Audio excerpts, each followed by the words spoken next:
Welcome to the Level Up Your Band podcast, episode 47.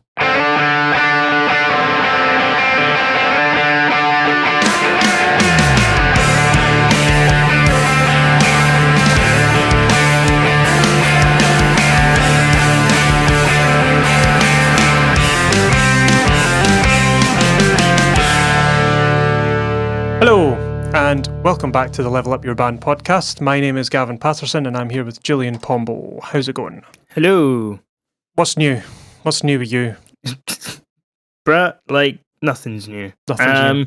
I know, we record these ahead of time, so at the moment, it's coming up to Christmas time. I'm really excited. Yep. And it's going to be great. I'm going to cook so much. It's my favorite thing to do. So, basically, what I've planned for myself is just to cook as much as possible. So, I'm making soup. I'm making pancakes in the morning. I'm having a roast beef for Christmas dinner. Making a cake because it's my birthday. So by the time this video comes out, I'll already be 26. I'll be the wrong side of the 20s now. So. Yep. Yeah, your be fun. birthday on Christmas Day, that's a nightmare. I couldn't. Yeah, man, it is a nightmare. There's so much competition. People are like, "Oh, come over, Chris, but it's your birthday," and there's that, and presents as well. Yeah. At this point, I'm like, I don't you don't have to. A lot of people ask me, do you get Christmas and birthday presents, one thing, but it's for both, or do you get separate ones? I'm like, honestly, I do actually get separate ones. It depends. I don't really care. Present's a present. I'll take it. I'll be grateful no matter what. It's nice to receive gifts. Heck, I will happily receive gifts any time of the year. Just random gifts. I'm sure everybody's the same though.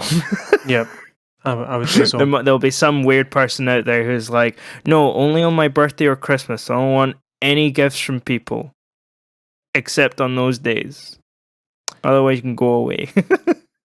Yeah, so we're recording this 3 days before Christmas. I think this is the second.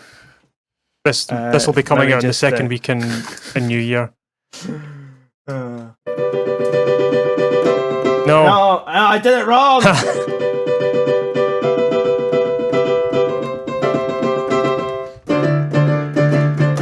There we go. Oh, no. That was about right. If anyone feels like being the co-host of the podcast, just let me know. I've had to let the other guy go. Too obnoxious. Anyway, so today, episode I don't 47. For 3 days before Christmas, it's kind of a doomy and gloomy one in a way. Kind of. The topic really, for us, but this is we're getting into New Year now. This is New Year stuff. So, this kind of came up recently in my head, and I thought it might be worth talking about. So, this is the new model of releasing music. So, for the last between 5 and 10 years, the model of releasing music was changing, and I mean, it's changed a lot. It's changed a lot. It's changed forever, since it first came out. But in the last 5-10 years, there's been a kind of new established model that people are running with. It's the old model was you release music as that's the final thing. So you would release music after doing your tour, and that you would use your tour to promote your music. And now it's kind of the opposite. So there's a couple of streaming prices. I managed to gather some streaming prices of all the sort of major ones. This will be quite funny. I've got 9 here. I don't know how accurate these are, but I took these. There was off a website, but it's American, so it's all in dollars. So you've got to think it's roughly the same. So Well, I'll do it in order of price paid to artists. So this is streaming websites. So number one, this was a big surprise for me. Napster. Like, I thought Napster was long gone, like 20 years ago or something. I thought that Napster was the one that everyone says killed the music industry. You know, it killed the CD industry back in 2002 or 3 or something.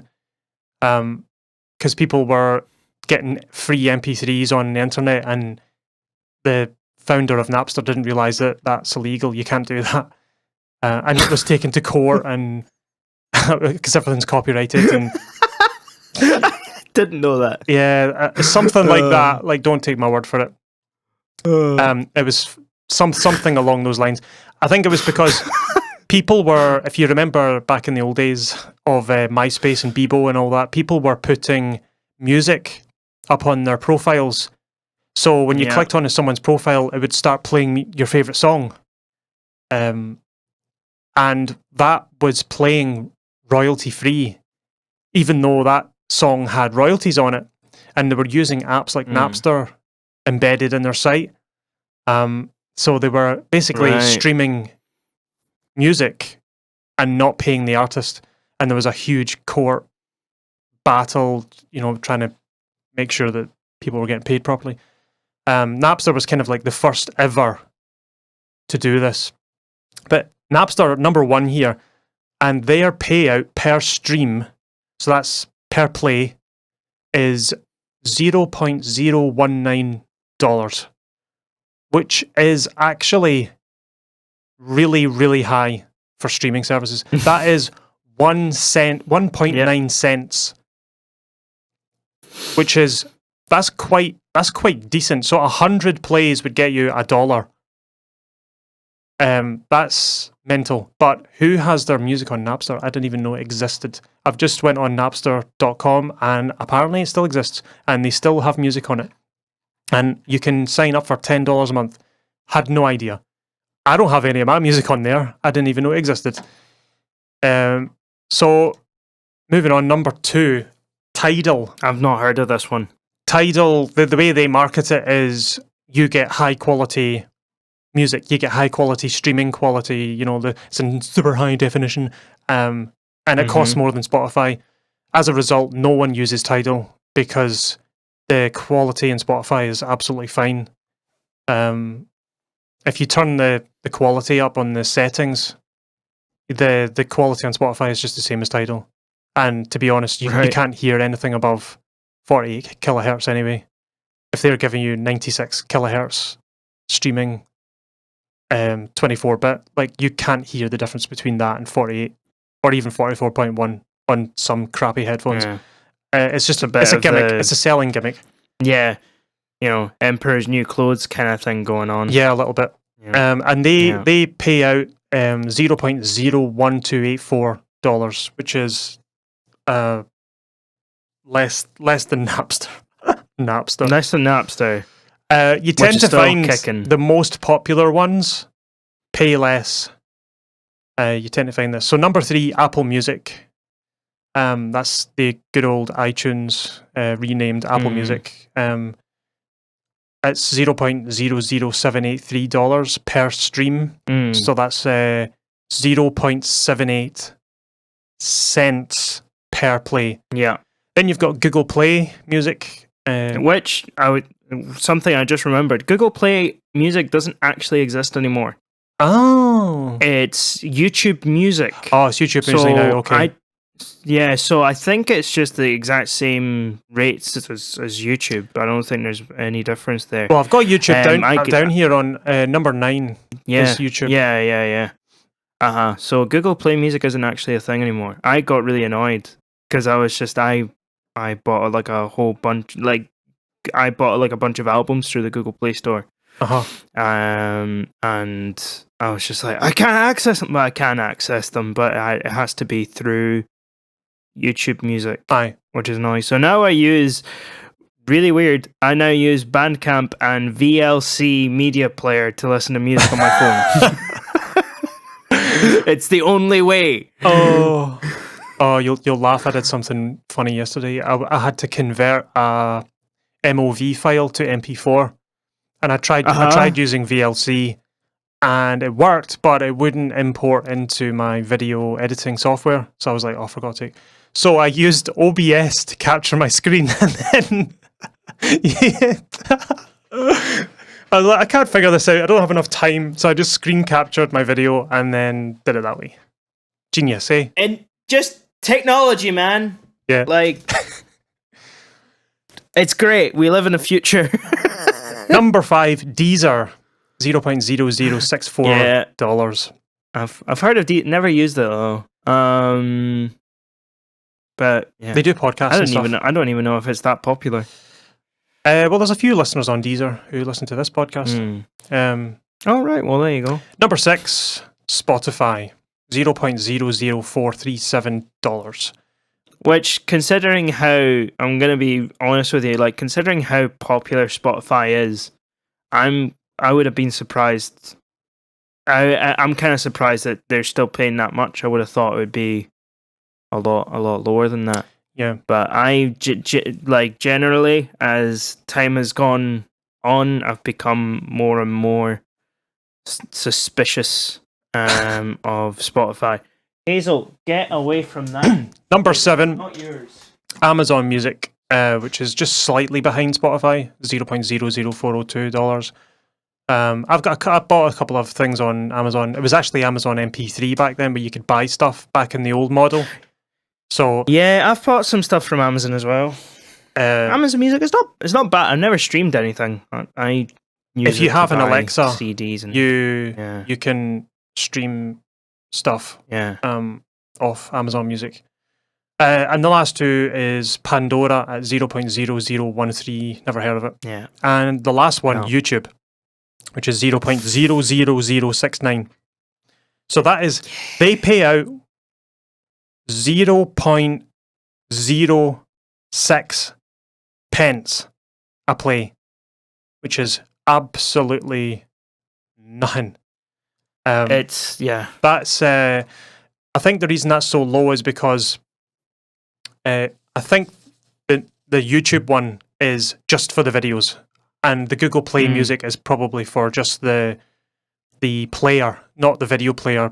You know, because there's 2 different versions. There's you can sit and listen to podcasts and music on YouTube. But if you want to watch videos, you use YouTube. So it's 2 different ones. It's because things like Thinking Out Loud, Despacito, and all that, they all have 3 billion views on it. If you times 3 billion music videos, 3 billion times 0.00069 is probably a pretty damn big number. I hate listening to music on YouTube, just because you just ads and ads and ads. Like, every single song has an ad. Yeah. You know, it's just never ending. Yeah. It's awful. I don't know why people do it. The only time I ever use YouTube to listen to music is when I'm actually watching like a live gig or something. Yeah. You know. Mm-hmm. You know, where it's the actual full thing, and I'm like, okay, cool, I can watch this and enjoy this. But yeah, people who sit and listen to albums on YouTube, y'all are crazy.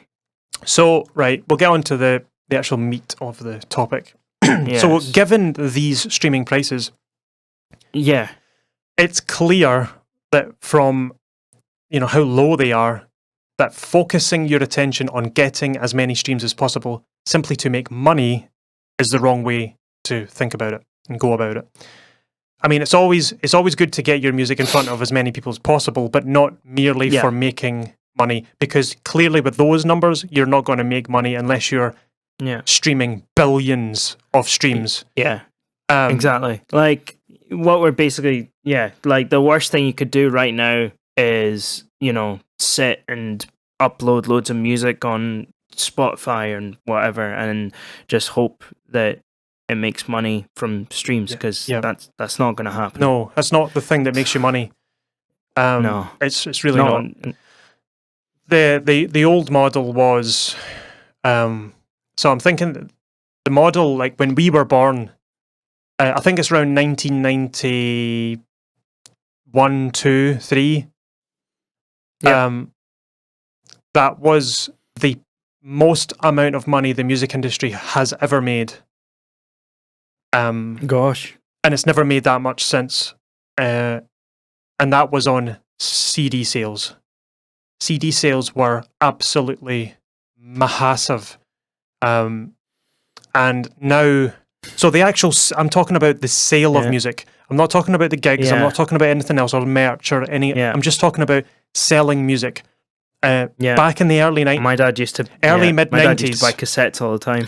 Yeah, cassettes were kind of more late 70s, 80s, and then CDs came in the sort of mid to late 80s or something. So around about the mid-90s was the absolute peak of the most amount of money made selling music. And that was all CD. There was a tiny, tiny bit of vinyl and a little bit of cassette tape as well in the mid-90s. But it was primarily around about the time Nirvana came out. People were buying CDs like... I mean, we used to, when I was a kid, we used to go to like friend's house, and I remember my dad's friend, he had the entire wall of his living room was just stacked with CDs. I'm talking like between 10 and 20,000 CDs. It was absolutely insane. He's still got all that collection, but he'd been buying like maybe 2 or 3 CDs a week since the 80s. And it just accumulated and accumulated and accumulated. He's got everything. Whereas now you just have, pick up your phone, it's all on Spotify. But that's all that money. I mean, that's just thousands and thousands and thousands of pounds worth of CDs people used to spend. And now that money is not going into that thing anymore. So as a result, the industry had to slim down, because in the late 90s, early noughties, the early 2000s, downloads, MP3 came out. So Napster started. People stopped buying CDs because they could get music on the internet and they could pirate it and they could get it for free, and free MP3 downloads happened. And the music industry had to come up with a way of embracing this technological change and monetizing it. And the first person to do that was Steve Jobs with iTunes. So the iTunes thing happened. You could buy music online and keep it on your Apple devices. That was the download model. The download model pretty much no longer exists. The download model started to stop about 10 years ago, because streaming started to take off. Because 10 years ago, or 15 years ago, wide access to internet was not really that there yet, whereas now everyone has access to internet everywhere, so you can stream more readily. That was the difference. So it took that little technological change to bring about streaming. So now Spotify is kind of the leader on streaming music at the moment. It's kind of the most popular platform. So with downloads, the artist gets paid per purchase. So typically a song on iTunes back in the day was like between 79 and 99 pence per song. Maybe £10 for an album, £5 for an EP. And the artist would get a good chunk of that money. Maybe 70, 80%. Yeah, maybe more. Depending on their deal. But when that model kind of stopped being fashionable and people were getting more access to internet, then these companies popped up offering streaming, and they had to change the model in which the artist was paid. And they thought, well, per stream or per play or per download is how we should go about it, and that's where these prices come in. But now the artist is getting paid the least amount they've ever been paid since recorded music first began. So what's happened is artists have had to change the way they release music, and they release music basically for free, and they get a bit of money on the side for royalties. and they use that music to promote their tour, and the tour is where they make their money, and the putting their music on adverts is where they make the money, and selling merch is where they make their money. So they've changed the whole model. That's why you see so many old bands coming back, your old bands from the 70s coming back together, because they're running out of money. They need to go back on tour and all this. So everyone's touring. And then the coronavirus happened. And this business model has been completely shattered because nobody can tour. Yeah. So everything's all been turned on its head. So we, the Level Up Your Band podcast, are going to offer you a model that could potentially work and could potentially go into the future like this, because it seems to be quite sensible. Yeah. And that is, when you release your music, as you would before, you would release it on Spotify. I'm not talking about Jay-Z or Beyonce or something like that. Just, average Joe band. You've got a couple of thousand likes on Facebook. You can sell out a couple of hundred, capacity venue, 200 people at your gig, every now and again. You're doing all right. You're not world famous, but you're in your scene. You're doing all right. I'm talking about those types of bands. Releasing your music on Spotify, you're lucky if you can make a couple of £100 a year, right? Yeah. You're doing well if you could do over £200 a year on Spotify. So you're not releasing it on Spotify for money. You're releasing it on Spotify so that you can get your music out there, so that people will come to your gigs. But you can't get gigs at the moment, so why don't you release it on platforms like Bandcamp or Patreon or literally anywhere else? Just anywhere else. So if people want to hear your brand new release, they need to pay for it the old-fashioned way. Just while the coronavirus is among us. And once it's been released, you can watch the sales. And when the sales start to come down, it starts to taper off. Then it's up to you. Everyone will be different. You release it on Spotify and YouTube and all the rest of it.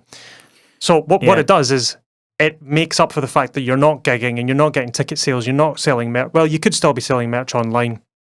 Yeah, and you really should be doing that, is setting up your online shop and stuff. I think that would be a good model for most people. Releasing your music on this date to all your Patreon supporters, all the people who are signed up on Bandcamp, they can pay for the album there. If you just want the album, you can go on and buy it and have it and it's yours. And on this other date, that's when it gets released to the general public, for free, the Spotify stuff. What do you think about that? Yeah, no, I definitely think it's a good idea. Well, the thing I was going to say was that this is a chance to kind of like also, get cheeky with the sort of like limited edition kind of things. Do you know what I mean? So like, for this limited time only, for our first release, we're gonna release like a super fancy, we're gonna release a vinyl record and this and that and the other. Like, really go all out and make it really, really, really, really rare. Like, just like I've noticed, like people just are doing this in general. People are doing this a lot with merch. Limited edition, glow in the dark, like hoodie with our logo on it. But like people will buy that stuff, Yeah. I'm not the. I don't care for like glow up whatever. But like you get the idea. So you can do the same thing. Vinyl. People are suckers for vintage stuff. Like you could be like limited edition cassettes, CDs, bundles, things like that. But then put a time limit on it. Like it's only going to be available like for 2 months, and then after 2 months or a month, and then after that, gone, never again. You won't be able to get it anymore. Like, not going to happen. Yeah.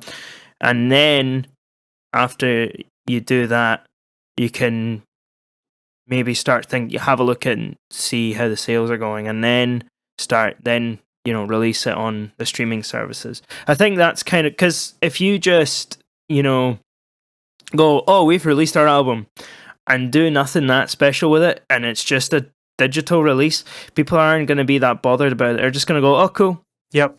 Right. So what? Yep. So you need to give people an incentive to buy your stuff. At the end of the day, things like vinyl records, even CDs and cassettes at this point are like little relics, little things, in some cases, vinyl covers are pieces of art, nice to display. Yeah.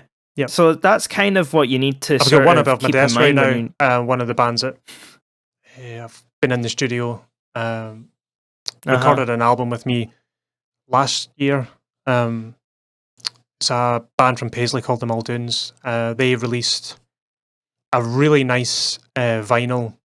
They had two versions, and they were limited edition as well. Red and black. So they had the standard black vinyl disc, and they also had a red disc. It's really cool looking. So they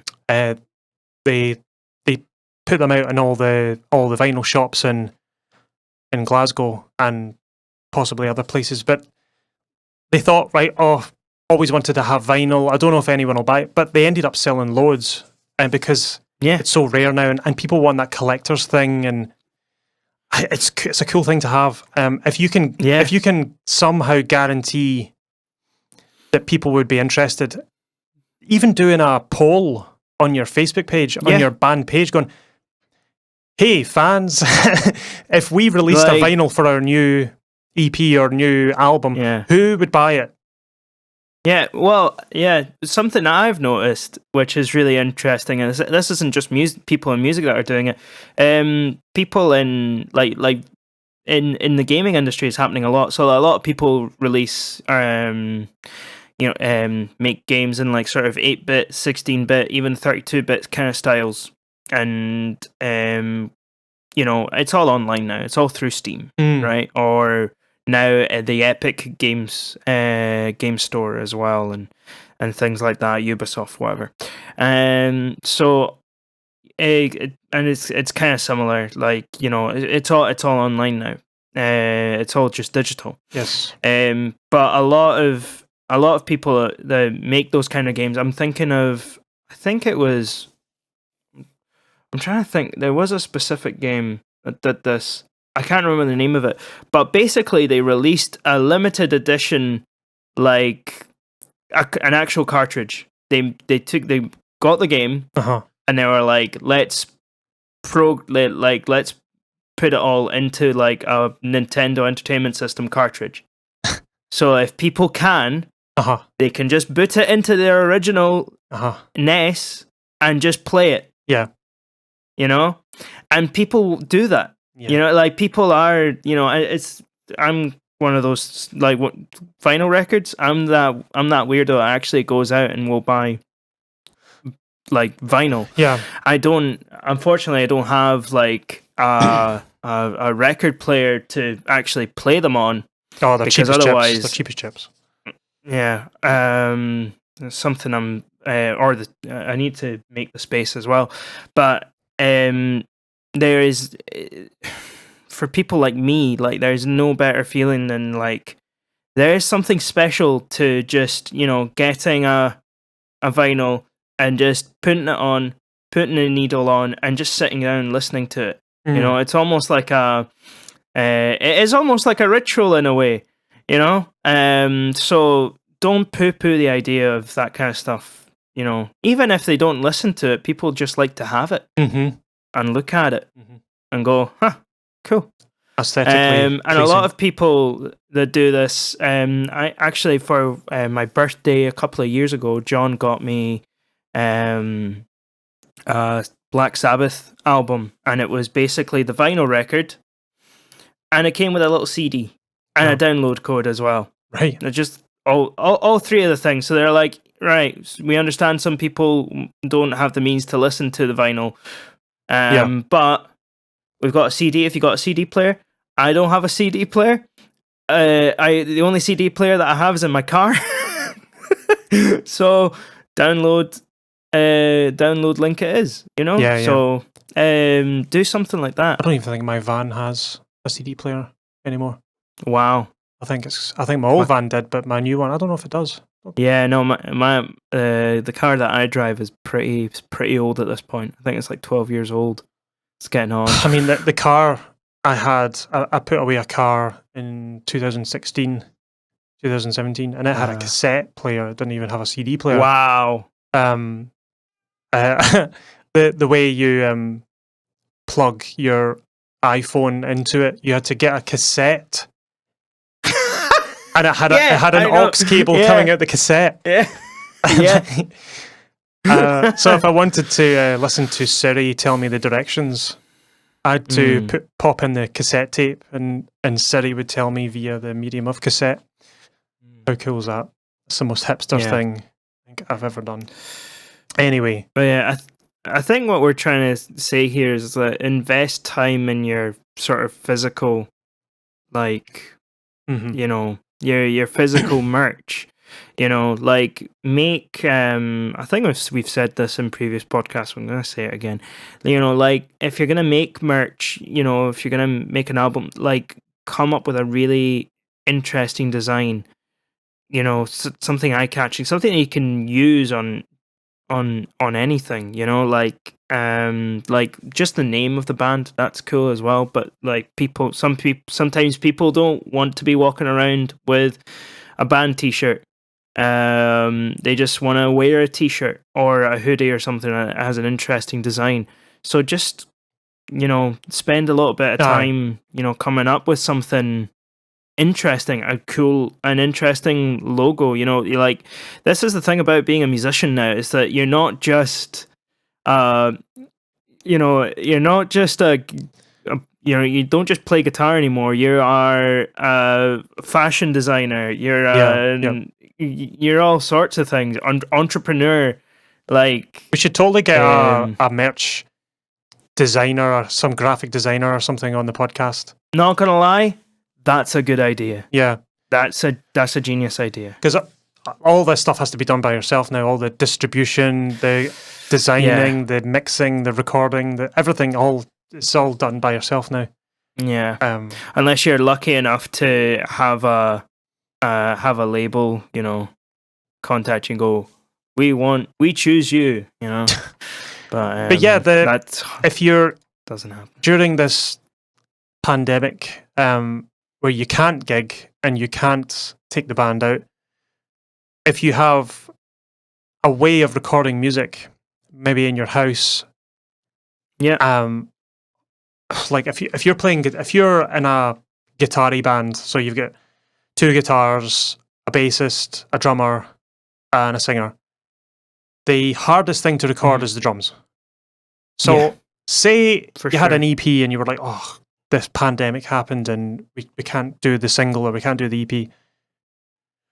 Maybe just so that you can get your music out there, consider playing or getting the drummer to play the drums in his house, in her house, whatever, on a phone. This is what I've done. So they record it on their phone, what they're going to play for the song, and then the engineer takes what they've played and recreates it using samples. Fake drums, right? If you can't get access to a studio, right? It's not ideal. Yeah. But I mean, you can get some pretty decent sample packages and they're not terrible. And I don't know, there's an argument to be made there. Is it better to not do anything, or is it better to release your music with some fake drums on it? You know, is it better doing that or nothing at all? Like, what's the, you know, if it's just a single, perhaps a couple of songs, yeah. I'm gonna be honest with you, man. Like, at the same time, people don't. This is me being really honest here. I don't always listen to albums and go, wow, the production on that is incredible. That's the first thing I think of. It's always going to be, oh, that song, the song is really cool, Yeah. you know, or the music is really interesting. You know, there's lots of albums that I like that are like the production is basically trash. Every single Ramones album, Yeah. production's trash, you know, Mhm. but the energy, the music, you know, it's all there. Yep. It's quintessential of punk music. Even like things and, you know, songs and bands from the 80s as well. Like the production is so dated, but like the music is still holds up. Yeah. You know, so if you don't have access to that, and the only way the drummer can record drums is using a phone, try it, you know, and do your best with it. You might actually find that because of those limitations, you'll get an interesting sound, you know. I recorded a song a couple of years ago for a local guy, and he had this song. He wanted it recorded. He didn't really know anything about music production or anything. He was just kind of like, oh, I've got this acoustic guitar thing, some lyrics. And a friend of mine was in the studio with me, and we sort of built a song or a track around his acoustic and his vocals. And my pal went into the live room, and the drum kit was set up just in the practice room. But there was no cymbals on the kit or anything. It was just the shells, just the kit, and it wasn't even my good kit. It was the really bad one, the practice kit. But that kit sounds really good for that kind of lo-fi, sludgy kind of sound. So he played this sort of thing on the floor tom, and like a and there was a mic set up in the room, just a large diaphragm condenser just sat in the middle of the room. So, and it was plugged in, so I just went, I'll fire it up. And I recorded it one take all the way through, no cymbals, nothing. And we just kept it. What I did is I shoved like the dirtiest, most horrible compressor I could find on it. And it just sounded amazing. Like one mic. And see, to be honest, if you've got one of the latest iPhones, the microphones on those phones now are actually not bad. See, if you were to get that and record some drums, say you're doing a sort of punky kind of cool beat thing on your drum kit, and you record that on a phone and you compress the nuts out of it, it'll actually sound really cool and lo-fi and kind of unique. Like gritty. You have to remember that like a lot of the stuff that, you know, like I'm thinking of like music from like even like the 2000s, you know, and you listen to how much it's dated now. And at the time, like they were using like top tier, like high end, like the best of the best studio gear you could get.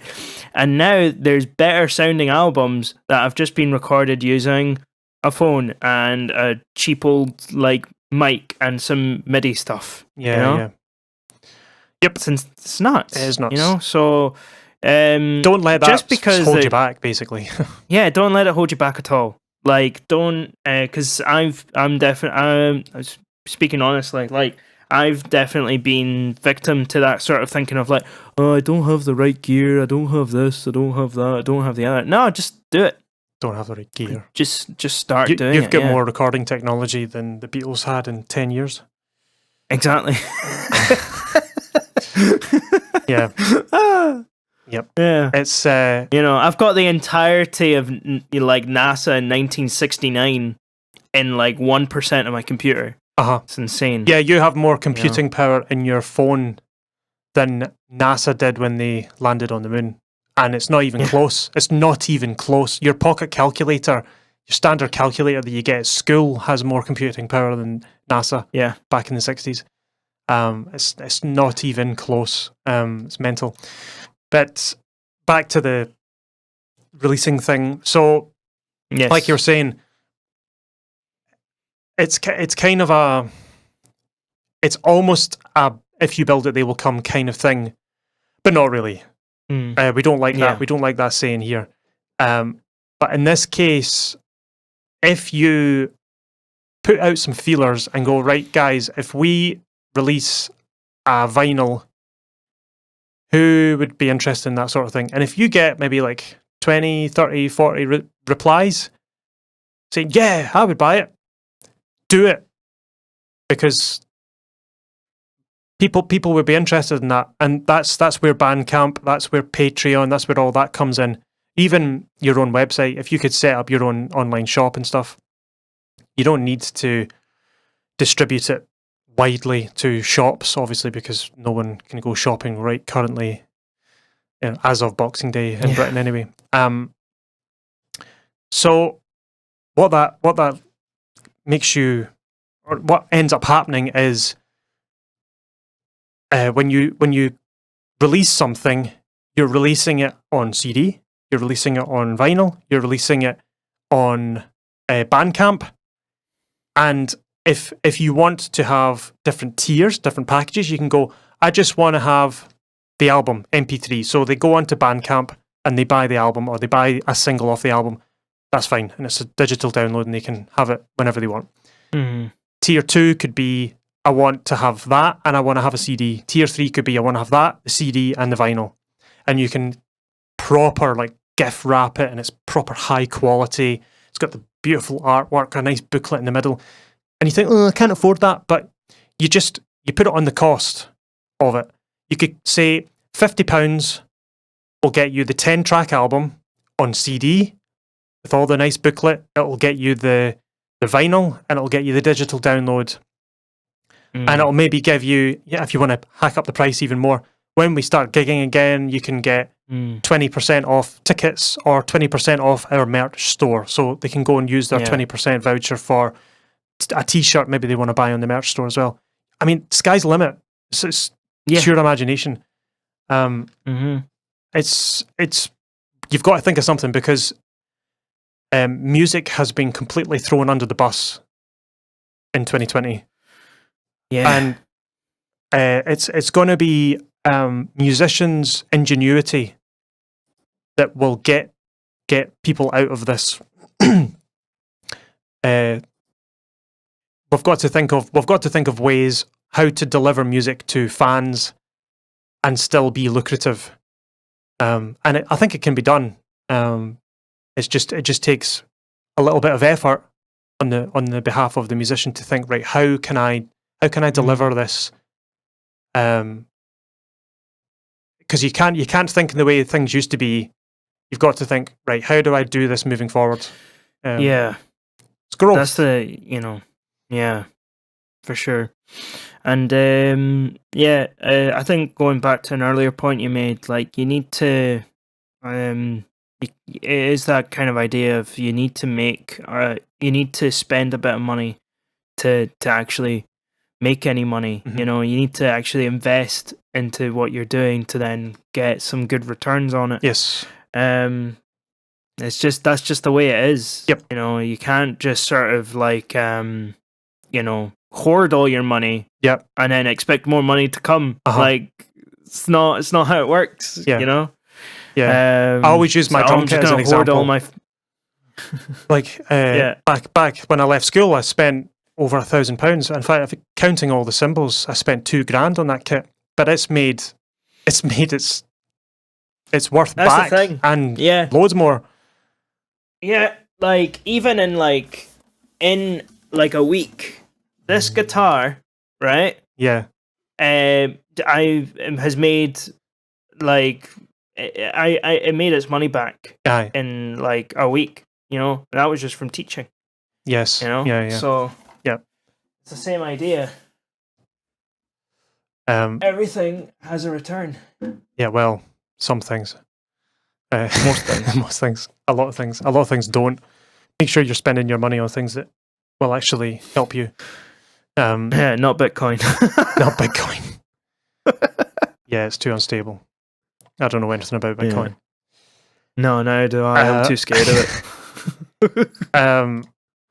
it. So it's going to take a little bit of risk, but that's why I say if you're quite engaged with your fans on Facebook or Instagram or Twitter or whatever, then putting up a little, hey guys, we're thinking we've got a 5-track EP sitting. We are kind of nearly finished recording it, and obviously we can't tour it. What would you guys think about if we released it like this, blah, blah, blah, blah? Who'd be interested in this? And put, the little poll thing you get on Facebook, like tick a box. Who would buy what? You can do the same in Instagram stories as well. You can, right. It can even be as simple as a yes or no kind of a thing. Yeah. Would people be interested? And you actually get a percentage of people being like, yes, and no, and obviously whatever, it's going to be a small snapshot of, your fans. It's not going to be a perfect cross section because the people who are most likely to engage in your content are people who are going to buy anyway. So it might be quite high. But if it's quite a high percentage of yeses, it probably will be nearly 100. Because who's going to go no?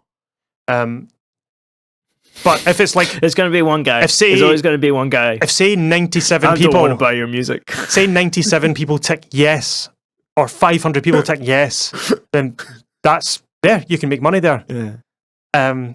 If 2 people do, and you've got, say, 10,000 likes on Facebook and 2 people say yes, don't bother. Because the amount of money it costs to make all this stuff, to sell 2 albums, it's not worth it. But if you've got 10,000 likes on Facebook and 1,000 people say yes, go for it. Yeah. No brainer. Even if you have 1,000 likes on Facebook and 100 people or 50 people say yes, go for it. Because make it, and the other thing as well is make it so when I was talking about making it limited edition, you could even put like we are only selling 200 of these, and then people will be like, well, people will actually really think about it, like, do I really want one of those? Yeah, I think I actually do really want one of those, and that's extra incentive. Yeah, I just love the idea that this situation that musicians are in could end up helping musicians take a little bit more control of their stuff. So at the moment, it has been like you're at the mercy of Spotify, right? So we've always had the responsibility to sell our music, but now because the model's changed, we're not selling music. We're just putting it out there for free, right? So this is a little bit, it's taking back that and selling directly to the fans, which is kind of how it used to be a little bit. Yeah. And it's a good feeling when you're getting like online orders and people are genuinely wanting some of your stuff. So it might be something to look into, whether it sticks around after the pandemic. And I mean, there is an argument to be made that after the pandemic, releasing for a month or 2 months on Bandcamp exclusively, or Patreon as well. Yeah. And then after the 2 months, releasing it on the normie platforms, then I don't see why not, to be honest. Just say like, Agreed. We need to recoup some of the, the streaming doesn't pay very well for us. We're going to release it for a month on Bandcamp, and then after that, it'll be out to everything else.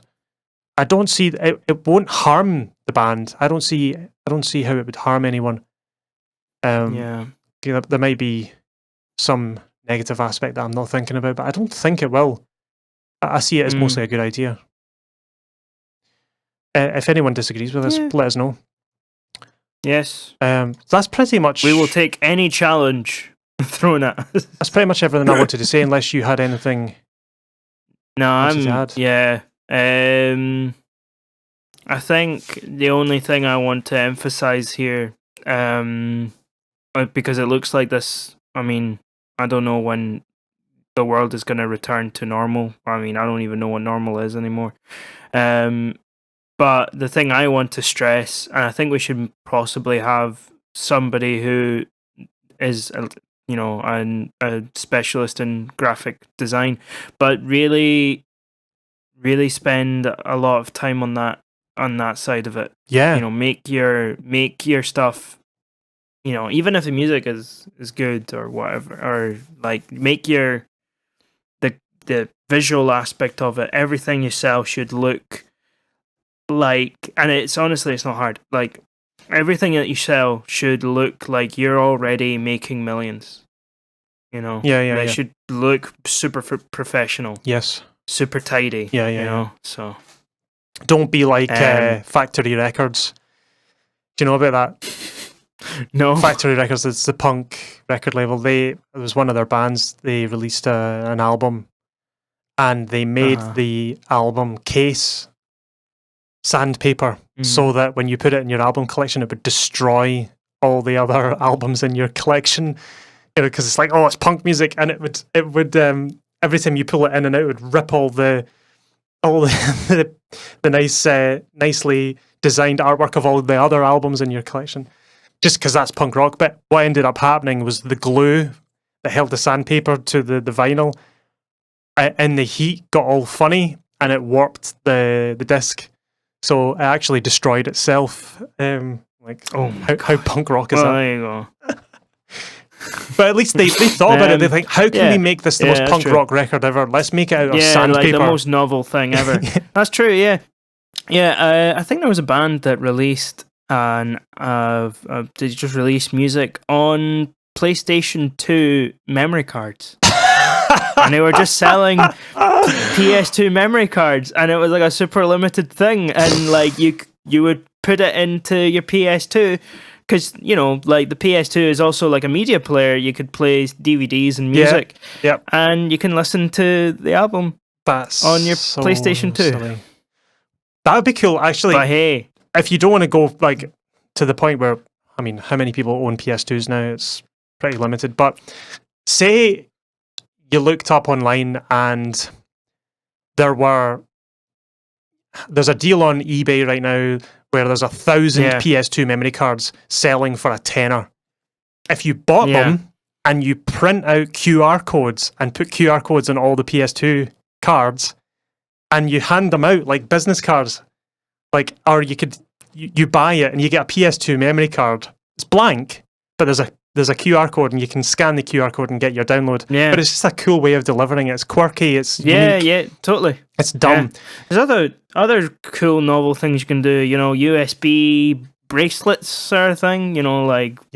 Wristbands and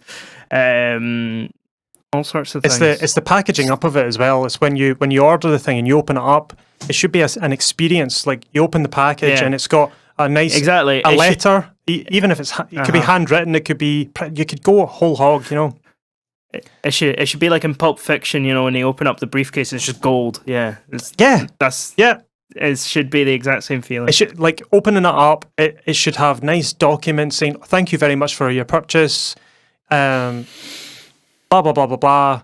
You can put whatever you want on it.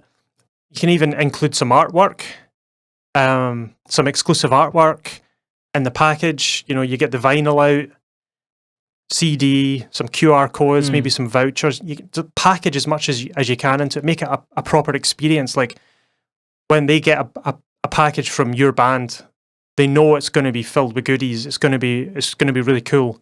It's like a gift. That's you have to over deliver. So that's the number one business rule is under promise and over deliver. If you say, oh, I want to buy a CD, and you just give them a CD, then they get what they expected. But if I just want a CD, okay, I'll just give you a CD, and then they open the package and it's got cool wee vouchers in it. It's got extra artwork. It's got a signed, badge or something. Whatever. Yeah. Just think of ways to over deliver to your fans. It's just a cool way to do things. Anyway, we'll wrap that up there. As always, if you're enjoying the podcast, please leave us a review rating on Apple Podcasts. It takes 2 seconds of your time. Just scroll down to the bottom and give us a 5-star rating, and that way more people will find out about the podcast and learn so much about the art of running your own band. And we're also on cue Bob Ross music. Yep. Yeah. You can get this on VHS tape and you can watch it at home with your friends. That'd be cool. Oh, releasing your music videos on VHS. I'm telling you, man. Like because the thing is that certainly something that I've noticed is that people like me are becoming nostalgic because we grew up in that kind of a time when VHS players were a thing. Yep. I remember the transition from VHS to DVD. It was insane. Yeah, I remember Betamax. Remember Betamax? No. No. Okay. No, well, I think Betamax was like the posh boy VCR VHS tape. Right. No, we don't have that.